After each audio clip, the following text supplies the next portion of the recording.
सर्वात आधी अर्धा किलो पोहे घेतलेले आहेत. हे पोहे चाळणीच्या साहाय्याने स्वच्छ चाळून घ्यायच्यात.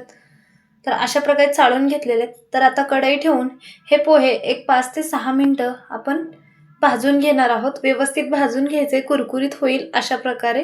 त्याच्यानंतर ना या ठिकाणी मी तेल घेतलेलं आहे. त्याच्यामध्ये 1 वाटी शेंगा टाकायच्या. शेंगाचा कलर चेंज होईपर्यंत तळून घेतलेलं आहे. तर हे साईडला काढूया.